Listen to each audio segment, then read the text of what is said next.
رب زدني علما رب زدني علما. إن الحمد لله نحمده ونستعينه ونستغفره ونعوذ بالله من شرور أنفسنا ومن سيئات أعمالنا. من يهده الله فلا مضل له ومن يضلل فلا هادي له. وأشهد أن لا إله إلا الله وحده لا شريك له وأشهد أن محمدا عبده ورسوله. يا أيها الذين آمنوا اتقوا الله حق تقاته ولا تموتن إلا وأنتم مسلمون. يا أيها الناس اتقوا ربكم الذي خلقكم من نفس واحدة وخلق منها زوجها وبث منهما رجالا كثيرا ونساء. واتقوا الله الذي تساءلون به والأرحام إن الله كان عليكم رقيبا. يا أيها الذين آمنوا اتقوا الله وقولوا قولا سديدا يصلح لكم أعمالكم ويغفر لكم ذنوبكم ومن يطع الله ورسوله فقد فاز فوزا عظيما. أما بعد فإن خير الحديث كتاب الله وخير الهدي هدي محمد صلى الله عليه وسلم وشر الأمور محدثاتها وكل محدثة بدعة وكل بدعة ضلالة وكل ضلالة في النار. أعوذ بالله من الشيطان الرجيم. بسم الله الرحمن الرحيم. أياما معدودات. فمن كان منكم مريضا أو على سفر فعدة من أيام أخر. وعلى الذين يطيقونه فدية طعام مسكين. فمن تطوع خيرا فهو خير له وأن تصوموا خير لكم إن كنتم تعلمون. معزز سامعین کرام، حاضرین جمعہ، قوم کے نوجوان ساتھی اور عزیز بچوں اور میری دینی ماں اور بہنوں، اللہ رب العالمین کے حمد و ثنا، عظمت و کبریائی اور آخری نبی جناب محمد رسول اللہ صلی اللہ علیہ وسلم پر بے شمار درود و سلام کے بعد معلوم یہ خطبہ مسنہ کے بعد سورہ بقرہ کی 184 نمبر آیت کریمہ آپ حضرات کے سامنے تلاوت کی گئی ہے۔ اسی آیت کریمہ کو سامنے رکھتے ہوئے آج کے اس جمعہ کے خطبے میں ماہ رمضان کے کچھ احکام کے تعلق سے کچھ باتیں آپ حضرات کے سامنے عرض کرنا چاہتا ہوں۔ اللہ رب العالمین سے دعا ہے کہ الہ العالمین ہمیں کتاب و سنت کی روشنی میں صحیح بات کہنے اور کما حق اس پر عمل کرنے کی توفیق عطا فرمائے، آمین۔ حاضرین گرامی، اللہ رب العالمین نے اس ایک مہینے کا روزہ تمام مسلمانوں کے اوپر فرض کیا اور اس کا مقصد بتانے کے بعد اللہ رب العالمین نے فرمایا ایام معدودات، یہ ایک مہینے کا جو روزہ تمہارے اوپر فرض کیا گیا ہے یہ گنتی کے چند ہی دن ہے، اسے تم اپنے اوپر بوجھ نہ سمجھو، بہت مشکل کام نہ سمجھو۔ یہ ایام معدودات یہ تو گنتی کے چند ہی دن ہے، بہت آسانی کے ساتھ گزر جائیں گے، اسے اپنے اوپر آپ بوجھ محسوس نہ کریں۔ اس کے باوجود بھی یعنی 12 مہینے سال میں ہوتے ہیں اور 11 مہینے کھانے پینے کی آزادی، صرف ایک مہینہ اللہ رب العالمین نے روزہ فرض کیا، اس پر بھی اللہ رب العالمین نے اپنے کچھ بندوں کو رخصت دی۔ اللہ رب العالمین فرماتے ہیں فَمَنْ كَانَ مِنْكُمْ مَرِيضًا أَوْ عَلَى سَفَرٍ فَعِدَّةٌ مِنْ أَيَّامٍ أُخَرَ، یعنی یہ روزے چند ہی دن ہیں، 29 دن رکھنے ہیں یا 30 دن، اس کے باوجود بھی تم میں سے اگر کوئی شخص مریض ہو، کوئی بیمار ہو یا سفر میں ہو، سفر کو سفر کہا جاتا ہے، السفر قطعۃ من النار، سفر جہنم کا ایک ٹکڑا ہے، لیکن کتنی بھی آسانی کیوں نہ ہو، سفر ہی، سفر میں مشکلات آتی ہی آتی ہیں، کتنی آسانیاں کیوں نہ ہو، تو اللہ رب العالمین نے فرمایا کہ اگر کوئی شخص رمضان کے مہینے میں بیمار ہے یا کسی ضرورت کی وجہ سے اسے سفر پہ نکلنا پڑتا ہے تو فَعِدَّةٌ مِنْ أَيَّامٍ أُخَرَ، تو رمضان کے مہینے میں وہ افطار کر لیں اور بقیہ دنوں میں رمضان کے بعد جتنے روزے بیماری کی وجہ سے چھوٹ جائیں یا سفر کی وجہ سے چھوٹ جائیں تو پھر دوسرے دنوں میں اسے رکھے، یعنی اس کی قضا کرنا ضروری ہے۔ یہاں ایسے مریض کا حکم بیان کیا گیا ہے جس مریض کی شفا کی امید ہو، یعنی اچانک بیمار ہو گیا، بہت زیادہ بڑھاپا نہیں ہے کہ اب شفا کی کوئی امید نہیں، یعنی وہ صحت یاب ہو سکتا ہے، ایسے مریض کا حکم اللہ رب العالمین نے اس میں بیان فرمایا ہے کہ جب ٹھیک ہو جائے تو پھر وہ دوسرے دنوں میں ان روزوں کی قضا کرے جو روزے چھوٹ گئے ہیں، اسی طرح سے جو سفر کی وجہ سے روزے چھوٹ جاتے ہیں ان کی وہ قضا کر لے۔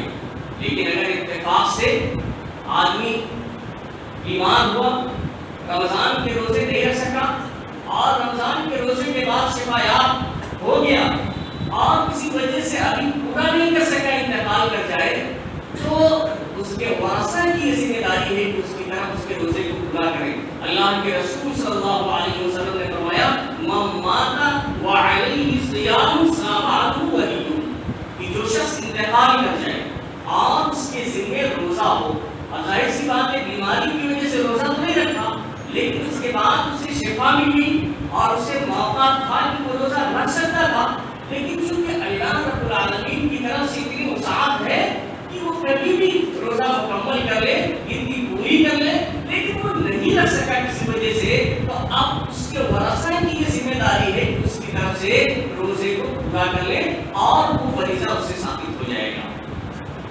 اسی طرح سے آگے اللہ رب العالمین نے فرمایا وَعَلَى الَّذِينَ يُطِيقُونَهُ فِدْيَةٌ طَعَامُ مِسْكِينٍ، اور وہ لوگ جو مشکل روزہ رکھنے کی طاقت رکھتے ہیں، یطیقون کا معنی یتجشمون لہو کیا گیا ہے کہ جو لوگ بمشکل روزہ رکھنے کی طاقت رکھتے ہیں تو وہ روزہ نہ رکھیں اور روزے کے بدلے ایک مسکین کو فدیہ میں کھانا کھلا دیں، ایک مسکین کو کھانا کھلائیں، روزانہ افطار کریں، روزانہ رکھیں۔ ایسے لوگ جو بمشکل روزہ، یہ ایسے لوگوں کے لیے ہے جو بڑھاپے کی عمر کو پہنچ گئے ہیں، چاہے وہ مرد ہوں یا عورت ہوں، اب ظاہر سی بات ہے بڑھاپا بھی ایک بیماری ہے، اس کے بعد اب شفا کی کوئی امید نہیں، اگر بڑھاپے کی وجہ سے کوئی شخص روزہ چھوڑ رہا ہے تو ظاہر سی بات ہے اب اس کی جوانی تو لوٹ کر آنے والی نہیں ہے، اب وہ ایک مسکین کو کھانا کھلائے گا۔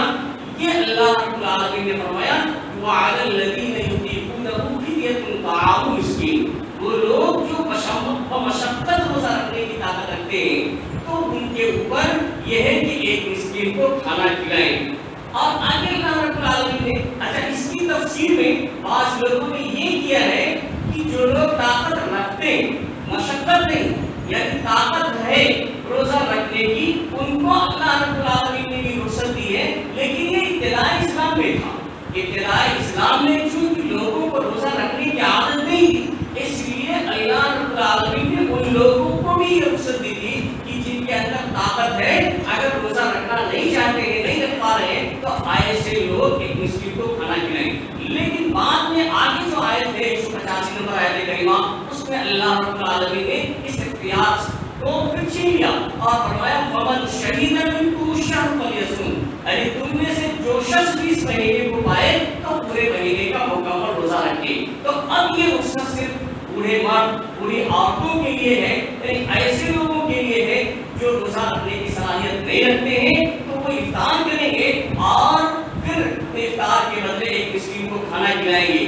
اسی حکم میں وہ عورتیں بھی شامل ہیں جو دودھ پلاتی ہیں۔ اب دودھ پلانے کی وجہ سے بچے کو دودھ پلا رہے ہیں، اس کی وجہ سے انہیں مشقت ہوتی ہے، پریشانی ہوتی ہے، دودھ میں بھی کمی ہو جاتی ہے، جسمانی ان کو تکلیف بھی پہنچتی ہے، تو ایسی عورت کو بھی رخصت دی گئی ہے، لیکن وہ باندھ کے دنوں میں قضا کر لے گی۔ اسی طرح سے وہ عورتیں جو مہینے میں کچھ روزے جن کی چھوٹ جاتے ہیں اور ان حالت میں وہ روزے نہیں رکھ سکتی ہیں، نماز تو کلی طریقے سے اللہ رب العالمین نے معاف کر دیا ہے ان دنوں میں، چاہے وہ حیض کی حالت ہو، چاہے وہ ولادت کی حالت ہو، کسی کے ہاں بچے کی پیدائش ہو، نماز تو کلی طور سے اللہ رب العالمین نے معاف کر دی ہے، اس کی قضا کرنے کی ضرورت نہیں ہے۔ لیکن ایسی عورتیں جو روزے چھوٹ جائیں ان روزوں کی قضا کریں گی، یہ حکم ہے شریعت کا۔ تو اللہ رب العالمین نے فرمایا کہ فمن تطوع فهو خیر له، کہ جو لوگ روزہ نہیں رکھ پا رہے ہیں ایک مسکین کو کھانا کھلائے،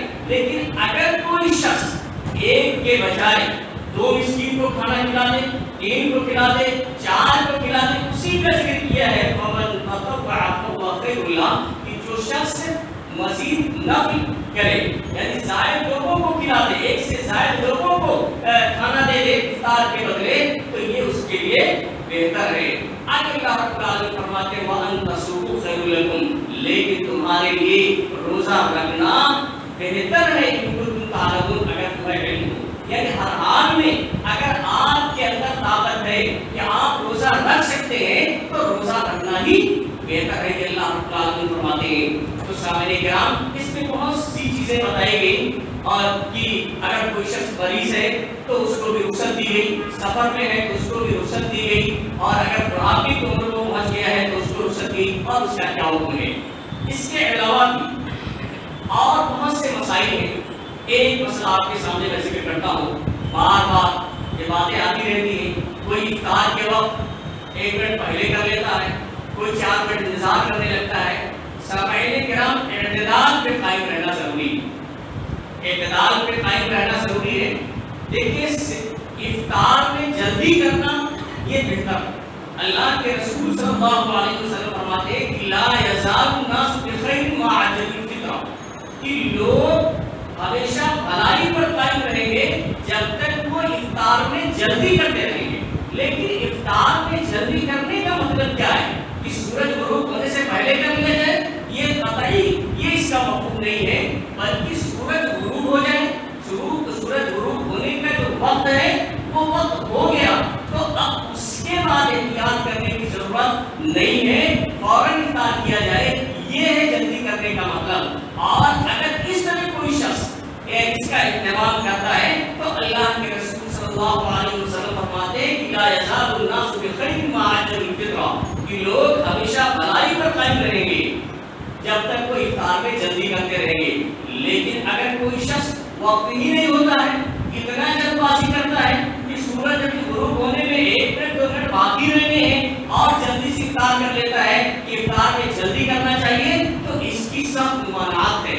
اس کی اجازت شریعت اسلامیہ کے اندر رہی ہے کہ سورج غروب ہونے سے پہلے ہی افطار کر لیا جائے، اتنی جلد بازی کی جائے، اس کی اجازت نہیں ہے۔ اس سلسلے میں ایک روایت میں آپ کے سامنے پیش کرتا ہوں کہ اللہ کے رسول صلی اللہ علیہ وسلم نے فرمایا کہ میں سویا ہوا تھا، یعنی اپنے خواب کا ذکر اللہ کے رسول صلی اللہ علیہ وسلم کرتے ہیں کہ میرے پاس وہ آدمی آتے ہیں، یعنی وہ فرشتے آتے ہیں آدمیوں کی شکل میں، اور میرے دونوں بازوؤں کو پکڑتے ہیں، ایک دائیں جانب ہوتا ہے ایک بائیں جانب ہوتا ہے، بیچ میں اللہ کے رسول صلی اللہ علیہ وسلم ہوتے ہیں، اور آپ کے دونوں بازوؤں کو دونوں فرشتے جو آدمی کی شکل میں ہوتے ہیں پکڑتے ہیں اور لے جاتے ہیں۔ کہاں؟ کہتے ہیں فَأَتَانِي بِي جَبَلًا وَعَرًا، ایک خوفناک پہاڑ پر لے جاتے ہیں اور کہتے ہیں صاحب چڑھیے اس پہاڑ پر۔ تو اللہ کے رسول صلی اللہ علیہ وسلم کہتے ہیں کہ انی لا اطیق، میرے بس کی بات نہیں چڑھنا۔ اللہ کے رسول صلی اللہ علیہ وسلم اس پر چڑھنے سے انکار کہتے میرے بس کی بات تو نہیں ہے، میں نہیں اس پہ چڑھ سکتا. تو وہ دونوں فرشتے کہتے ہیں، وہ دونوں آدمی جو شک میں تھے کہتے ہیں کہ ہم آسانی کریں گے، آپ کو سہارا دیں گے، آپ چڑھیے. تو اللہ کے رسول صلی اللہ علیہ وسلم اس پہاڑ پر چڑھتے ہیں تو کہتے ہیں کہ اچانک میں بہت سی چہچہاہٹ سنتا ہوں، بہت سی آوازیں آ رہی ہیں. تو میں نے پوچھا کہ ماں ہاتھ الاصوات، یہ کیسی آوازیں؟ تو ان لوگوں نے جواب دیا کہ یہ اہل جہنم کی چیخو پکار ہے، جہنمیوں کی چیخو پکار ہے. اس کے بعد کہتے ہیں پھر مجھے آگے لے جایا گیا، وہاں سے آگے مجھے وہ دونوں لے گئے. تو فَإِذَا أَنَا بِقَوْمٍ مُتَعَلَّقِينَ بِعَرَاقِيبِهِمْ، کہتے ہیں کہ میں قوم کے پاس پہنچا. کچھ لوگوں کو میں نے دیکھا کہ اپنی ایڑیوں کے بل کو لٹکے ہوئے ہیں، اور مُشَقَّقَةٌ أَشْلَاقُهُمْ، جن کے جبڑے پھٹے ہوئے ہیں، چتڑے ہو گئے، جبڑے ان کے پھٹے ہوئے ہیں. ایسے لوگوں کے پاس پہنچا. تَسْقِيلُ أَشْلَاقُهُمْ دَمًا، اور ان کے جبڑوں سے خون ٹپک رہا ہوتا ہے، جبڑوں سے خون بہ رہا ہوتا ہے. تو میں پوچھتا ہوں کہ یہ کیسے لوگ ہیں؟ اتنی دردناک سزائیں جو انہیں دی جا رہی، جو عذاب دی جا رہی ہے، کون لوگ ہیں؟ تو وہ یہ جواب دیتے ہیں کہ الذین یفطرون قبل تحلۃ صومہم، یہ وہ لوگ ہیں جو افطار کا وقت ہونے سے پہلے ہی افطار کر لیتے تھے، سورج غروب ہونے سے پہلے ہی افطار کر لیا کرتے تھے. یہ وہ لوگ ہیں. تو سامعین کرام، دونوں طرح کی حدیثیں موجود ہیں، ایک تو افطار میں جلدی کرنے کی، اور ایک افطار میں جو اتنی جلدی کر لے جو سورج غروب ہونے سے پہلے ہی کر لے تو اس کے لیے سزا بھی سنائی گئی ہے. تو دونوں حدیثوں کو جب سامنے رکھا جائے تو یہ بات اصل شخص کو کر کے سامنے آ جاتی ہے کہ سورج غروب اگر ہو جائے تو اس میں احتیاط کی کوئی ضرورت نہیں ہے، فوراً افطار کیا جائے. لیکن اگر سورج غروب نہیں ہوا ہے تو اتنی جلد بازی نہیں ہونی چاہیے کہ اس سزا کے اور آپ مستحق ہو جائیں. دن بھر بھوکے پیاسے بھی رہیں، تمام چیزوں سے بچنے کی کوشش بھی کریں، اور آخر میں انجام یہ ہو کہ ایڑیوں کے بل لٹکائے ہوئے ہوں اور گلے جبڑا پھٹا ہوا ہو، اس سے خون ٹپک رہے ہوں. اس سزا سے کہ مستحق نہ ہو جائیں. اور بھی بہت سے مسائل ہیں، انہیں میں سے ایک مسئلہ سحری کھانے کا ہے. سامعین کرام، ہم میں سے بہت سے لوگ سستی اور کاہلی کی وجہ سے سحری نہیں کھاتے کہ بھائی سحری کھانا تو کوئی ضروری نہیں ہے، اور مجھے طاقت ہے، میں رکھ سکتا ہوں بغیر سحری کے. اس کے بغیر کھائے بھی بہت سے لوگ سستی اور کاہلی کی وجہ سے جو ہے روزہ رکھ لیتے ہیں. اس میں کوئی شبہ نہیں کہ روزہ تو درست ہے، لیکن سحری کھانے کا حکم اللہ کے رسول صلی اللہ علیہ وسلم نے دیا ہے، اور اس کی وجہ بھی اللہ کے رسول صلی اللہ علیہ وسلم نے بیان فرمائی ہے. آپ صلی اللہ علیہ وسلم فرماتے ہیں کہ تصحروا فإن فی السحور برکہ، سحری کھایا کرو، سحری کھانے میں برکت ہے. آپ کے مال میں برکت ہوگی، کاروبار میں برکت ہوگی، اور ہر چیز میں برکت ہوگی. تو سحری کھانا یہ برکت کا سبب ہے. اور ایک دوسری روایت میں اللہ کے رسول صلی اللہ علیہ وسلم فرماتے ہیں کہ فصل ما بین صیام دنیا و صیام اہل الکتاب اکلۃ السحر. اللہ کے رسول صلی اللہ علیہ وسلم فرماتے ہیں کہ ہمارے اور اہل کتاب کے روزوں کے درمیان، کیونکہ آیت سے واضح ہے کہ پہلے لوگوں پر بھی روزے فرض کیے گئے تھے جس طرح سے امت محمدیہ پر فرض کیے گئے ہیں. تو اللہ کے رسول صلی اللہ علیہ وسلم کہتے ہیں کہ ہمارے روزوں اور اہل کتاب یعنی یہود و نصارہ کے روزوں کے درمیان فرق تو یہی ہے، سحری کھانا. یعنی اہل کتاب روزہ رکھتے ہیں تو سحری کا اہتمام نہیں کرتے، سحری نہیں کھاتے ہیں، اور ہم سحری کھاتے ہیں. تو سامعین کرام، غفلت کی وجہ سے، سستی کی وجہ سے، کاہلی کی وجہ سے اس سنت کو ہمیں اور آپ کو تک نہیں کرنا چاہیے. سحری کا اہتمام کرنا چاہیے، چاہے ایک آدھ کھجور کھا لیں، پانی ہی پی لے لیں، تاکہ اس برکت میں ہم شامل ہوں، اور جو ہمارے اور اہل کتاب کے روزوں کے درمیان فرق کرنے والی چیزیں سحری کھانا، اس پر بھی ہمارا اور آپ کا عمل ہو جائے. تو یہ باتیں تو سحری کے متعلق تھیں. اور ایک چیز اور، اللہ کے رسول صلی اللہ علیہ وسلم نے فرمایا کہ من قام رمضان ایمانا واحتسابا غفر له ما تقدم من ذنبه، کہ جو شخص رمضان کے مہینے میں ایمان کے ساتھ اور ثواب کی امید رکھتے ہوئے قیام اللیل کرے گا، صلاۃ تراویح کا اہتمام کرے گا، تلاوت کلام اللہ کا اہتمام کرے گا، اللہ کے ذکر جو اذکار کرے گا ایسے لوگوں کے لیے اللہ کے رسول صلی اللہ علیہ وسلم فرماتے ہیں کہ اس کے گزرے ہوئے تمام صغیرہ گناہ معاف کر دیے جائیں گے. اللہ رب العالمین تمام صغیرہ گناہوں کو معاف کر دے گا. آئیے دیکھتے ہیں کہ اللہ کے رسول صلی اللہ علیہ وسلم کا طریقہ کیا تھا قیام اللیل کرنے کا, چاہے رمضان کا مہینہ ہو یا غیر رمضان ہو. اور آپ صلی اللہ علیہ وسلم کے بعد صحابہ کرام نے کس طرح سے اس کا اہتمام کیا ہے, چند احادیث کی روشنی میں ہم اسے سمجھنے کی کوشش کرتے ہیں. حضرت عبداللہ بن عباس رضی اللہ تعالیٰ عنہ حدیث کے راوی ہیں. پہلی حدیث آپ دیکھیں, حضرت عبداللہ بن عباس رضی اللہ تعالیٰ عنہ کہ اللہ کے رسول صلی اللہ علیہ وسلم خالی بھی تھے. حضرت میمونہ بنت حارث رضی اللہ تعالیٰ عنہ ان کی خالہ تھی. یہ کہتے ہیں کہ بنت لیلۃ عند خالتی میمونہ بنت الحارث رضی اللہ تعالیٰ عنہ, ایک روز یعنی ایک رات میں نے اپنی خالہ میمونہ بنت حارث رضی اللہ تعالیٰ عنہ کے یہاں رات گزاری. اور کس لیے گئے تھے؟ اسی لیے کہ دیکھیں اللہ کے رسول صلی اللہ علیہ وسلم رات میں آپ کس طرح سے عبادت کرتے ہیں, آپ کا معمول کیا ہے. تو یہ کہتے ہیں فقلت لها, میں نے اپنی خالہ سے کہا کہ اذا قام رسول اللہ صلی اللہ علیہ وسلم فایقظینی, کہ اے خالہ جب اللہ کے رسول صلی اللہ علیہ وسلم رات میں قیام کریں گے, رات میں نیند سے بیدار ہوں گے اور عبادت کریں گے تو مجھے بھی جگہ دینا, مجھے بھی جگہ دینا. تو کہتے ہیں کہ فقام رسول اللہ صلی اللہ علیہ وسلم, تو اللہ کے رسول صلی اللہ علیہ وسلم نے قیام کیا. یعنی آپ جب بیدار ہوئے, آپ نے وضو کیا اور قیام کے لیے کھڑے ہوئے, تو کہتے ہیں کہ فقمت الی جنبی الایسر, تو میں بھی وضو کر کے اور جلدی سے آ کر کے آپ کے بائیں جانب کھڑا ہو گیا. تو غلط کر دیا بھائی, دو ہی لوگ ہیں تو امام بائیں جانب ہوگا اور مقتدی تو دائیں جانب کھڑا ہوگا, لیکن ان کو معلوم نہیں تھا, بچے تھے. اور وہ اللہ کے رسول صلی اللہ علیہ وسلم کے بائیں جانب آ کر کے کھڑے ہو جاتے ہیں. تو کہتے ہیں فَأَخَذَ بِيَدِي فَجَعَلَنِي مِنْ شَقِّهِ الْأَيْمَنِ, من شقِّهِ الْأَيْمَنِ, کہتے ہیں اللہ کے رسول صلی اللہ علیہ وسلم نے میرا ہاتھ پکڑا اور مجھے پھر اپنے دائیں جانب کر لیا. اس سے ایک مسئلہ یہ بھی معلوم ہوتا ہے کہ اگر کوئی طرح نماز پڑھ رہا ہے اور کوئی مقتدی غلطی سے اگر آ کر کے اس کے بائیں کھڑا ہو جائے تو اسے جو ہے گھما کر کے دائیں جانب کیا جا سکتا ہے. اللہ کے رسول صلی اللہ علیہ وسلم نے جو ہے عبداللہ بن عباس رضی اللہ تعالیٰ عنہ کو بائیں سے دائیں جانب کیا.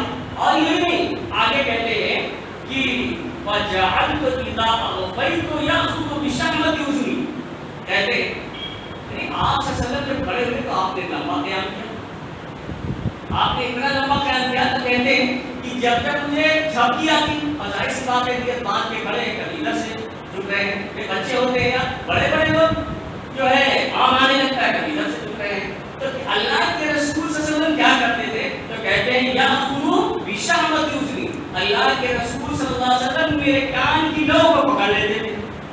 حالت صلاۃ میں نماز اللہ کے رسول صلی اللہ علیہ وسلم پڑھ رہے ہیں, تو یہ کہتے ہیں کہ اللہ کے رسول صلی اللہ علیہ وسلم میرے کان پر لو پکڑ لیتے تھے. تو اس کے بعد پھر وہ بیدار ہو جاتے, صحیح سے کھڑے ہو جاتے تھے. وہ یہ اس سے نماز باقی نہیں ہوئی اتنے عمل سے. آج بھی اگر کوئی شخص بغل میں کھڑا ہے اور وہ نیند میں آ گیا ہے تو ہلکا پھلکا ٹچ کر دیا جائے, تو اس میں کوئی قواعد کی بات نہیں ہے, تاکہ وہ سمجھ جائے. اللہ کے رسول صلی اللہ علیہ وسلم نے تو عبداللہ بن عباس کے کان ہی پکڑ لیا کرتے تھے. یہ خود بیان کرتے ہیں. اور آگے کہتے ہیں فصلی 11 رکعت, اللہ کے رسول صلی اللہ علیہ وسلم نے 11 رکعت نماز پڑھی. خود عبداللہ بن عباس صاحب میں اپنے خالہ کے گھر میں آپ جاتے ہیں اور کہتے ہیں کہ 11 رکعت اس وقت نماز پڑھی. اور حدیث لمبی ہے لیکن یہی بات پوری ہو جاتی ہے کہ آپ صلی اللہ علیہ وسلم 11 رکعت نماز پڑھتے تھے, جس میں 8 رکعت اور اس کے بعد 3 رکعت اور 2 رکعت کر کے آپ صلی اللہ علیہ وسلم پڑھا کرتے تھے. اس کے علاوہ اور ایک دوسری حدیث ہے جس میں اللہ کے رسول صلی اللہ علیہ وسلم, اور آج کوئی ضروری نہیں ہے, آپ جانیں مسروق سے روایت ہے, وہ کہتے ہیں سألت عائشہ رضی اللہ تعالی عنہا, کہ میں نے حضرت عائشہ صدیقہ رضی اللہ تعالی عنہا سے سوال کیا عن صلاۃ رسول اللہ صلی اللہ علیہ وسلم, اللہ کے رسول صلی اللہ علیہ وسلم کے نماز کے بارے میں. تو وہ کہتی ہیں کہ صبر وقالت صبر وتسع و11 رکعت الفجر, کہ آپ صلی اللہ علیہ وسلم کبھی 7 رکعت پڑھتے تھے, 2 کر کے 6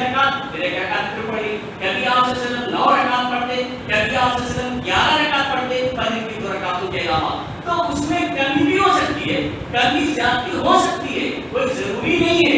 اس میں ہم جو بحث میں پڑ جاتے ہیں کہ انہوں نے تو 6 رکعت پڑھ لی اور پھر جا کر کے وتر پڑھ لیا، انہوں نے تو 8 رکعت بھی پڑھ لی. تو اس بحث میں پڑھنے کی ضرورت ہے. آپ صلی اللہ علیہ وسلم نے 7 بھی پڑھی، آپ صلی اللہ علیہ وسلم نے 9 بھی پڑھی، اور آپ صلی اللہ علیہ وسلم نے زیادہ سے زیادہ 11 رکعت نماز پڑھی. عائشہ صدیقہ رضی اللہ تعالیٰ عنہ کہتے ہیں کہ ما کان رسول اللہ صلی اللہ علیہ وسلم یزید فی رمضان ولا فی غیرہ علی 11 رکعات، کہ اللہ کے رسول صلی اللہ علیہ وسلم نے رمضان اور غیر رمضان دونوں میں، چاہے رمضان ہو یا غیر رمضان ہو، 11 رکعت سے زیادہ نماز نہیں پڑھی. یصلی اربعا فلا تسأل عن حسنہن وطولہن، 4 رکعت نماز آپ پڑھتے تھے 2 رکعت کر کے، اور ان کے بارے میں کتنی لمبی پڑھتے تھے اور کتنے اچھے انداز میں پڑھتے تھے، ان کے بارے میں تو سوال ہی نہ کیجیے. یعنی بہت زیادہ لمبی نماز آپ سے پڑھا کرتے تھے.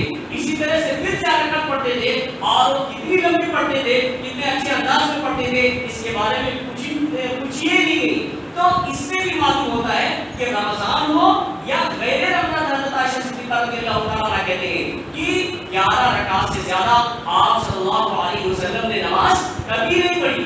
تو 11 رکعت ہی بہتر ہے جو اللہ کے رسول صلی اللہ علیہ وسلم نے پڑھی ہے.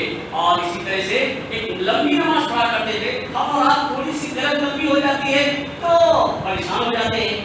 لیکن آپ دیکھیں ایک روایت ہے موطا امام مالک کی، جس میں عمر رضی اللہ عنہ، اس میں دیکھیں کتنی لمبی نماز پڑھتے تھے، یہ قیام اللیل کتنی لمبی کرتے تھے، آپ اس پہ غور کریں.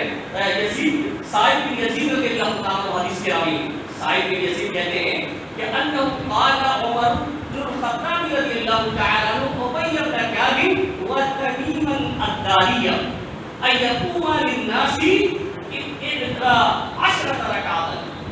یہ اللہ کے رسول نے فرمایا، یہ کہتے ہیں یزید بن سعید کہتے ہیں کہ عمر بن خطاب رضی اللہ تعالیٰ عنہ نے، اور سنیے گا موطا امام مالک کی روایت ہے کہ عمر بن خطاب رضی اللہ تعالیٰ عنہ نے ابی بن کعب اور تمیم داری رضی اللہ تعالیٰ عنہ کو یہ حکم دیا کہ ان یقوم للناس ب11 رکعات، کہ لوگوں کو 11 رکعت نماز پڑھائیں.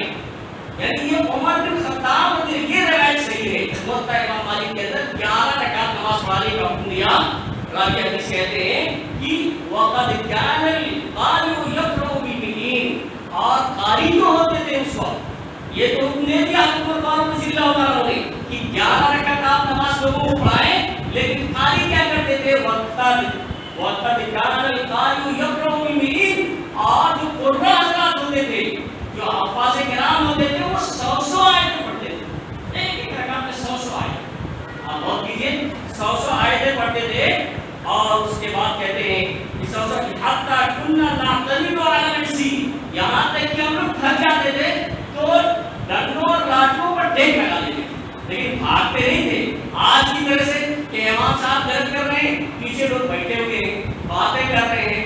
اب کسی کو کوئی ان کے بہانے سے نکل جاتا ہے، کوئی اور کسی بہانے سے نکل جاتا ہے، صرف وجہ یہ ہوتی ہے کہ تھوڑی سی تکلیف ہو رہی ہوتی ہے، کھڑے ہونے میں تھوڑا قیام لمبا ہو جاتا تھا. لیکن دیکھیے صحابہ کرام کا عمل کیا تھا، تابعین کرام کا عمل کیا تھا کہ حضرت عمر نے جو حکم دیا کہ 11 رکعت آپ نماز پڑھائیے، تو وہ لوگ اس طرح سے پڑھاتے تھے کہ لوگوں کی کمر میں اتنا درد ہو جاتا تھا کہ وہ لاٹھیوں کے سہارے پر کھڑے ہو جایا کرتے تھے، لیکن اس سے بھاگتے نہیں تھے. اور آگے کہتے ہیں اور ہم لوگ طلوع فجر کے قریب اپنے گھروں کو واپس جاتے تھے. یعنی اتنا لمبا قیام ہوتا تھا. تو اس سے بالکل واضح ہوتا ہے کہ آپ صلی اللہ علیہ وسلم کا جو عمل تھا وہ صرف 11 رکعت پڑھنے کا عمل تھا، اس سے زیادہ آپ نے نہیں پڑھی. اور حضرت عمر فاروق رضی اللہ تعالیٰ عنہ نے بھی اپنے دور حکومت میں ابی بن کعب رضی اللہ تعالیٰ عنہ اور تمیم داری کو یہی حکم دیا کہ لوگوں کو 11 رکعت نماز پڑھائیں. اسی حدیث کے بعد ایک دوسری حدیث بھی ہوتا ہے امام مالک میں ہے، وہ روایت میں آپ کے سامنے پڑھوں تو زیادہ مناسب ہوگا تاکہ مزید وضاحت ہو جائے. یزید بن رومان کہتے ہیں، آگے حدیث یزید بن رومان کو کہتے ہیں کہ انہ قال کان الناس یقومون فی زمان عمر بن الخطاب رضی اللہ تعالی عنہ فی رمضان ب23 رکعت. یزید بن رومان کہتے ہیں کہ عمر بن الخطاب رضی اللہ تعالی عنہ کے دور خلافت میں لوگ 23 رکعت نماز پڑھا کرتے تھے، یعنی قیام اللیل 23 رکعت پڑھا کرتے تھے.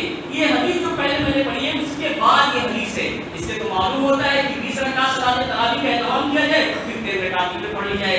لیکن سامنے کا وہ حدیث جو پڑھی گئی تھی وہ صحیح ہے, اور یہ جو یزید بن رومان سے روایت ہے, یزید بن رومان کی پیدائش خلافت عثمانیہ میں ہوئی ہے. حضرت عمر رضی اللہ تعالیٰ عنہ کے دور خلافت کو انہوں نے پایا نہیں. حضرت عمر رضی اللہ تعالیٰ عنہ کے دور اس کو ملا ہی نہیں ہے. پھر کیسے یہ کہتے ہیں کہ ان کے زمانے میں لوگ 23 رکعت پڑھتے تھے؟ اگر کسی کوئی شخص بیچ میں ہے تو اس کی وضاحت ہونا ضروری ہے وہ کسی بھی اصطلاح میں, اور اگر وہ بیچ کا جو واسطہ ہے وہ ملتا نہیں ہے, بیچ کا واسطہ ظاہر نہیں ہے, تو پھر وہ حدیث منقطع ہوتی ہے, ضعیف ہوتی ہے, وہ کسی کی اصطلاح میں وہ قابل عمل نہیں ہوتی ہے. تو اس سے بالکل واضح ہوتا ہے کہ یہ حدیث ضعیف ہے, منقطع ہے, تو صحیح حدیث کے مخالف ہے.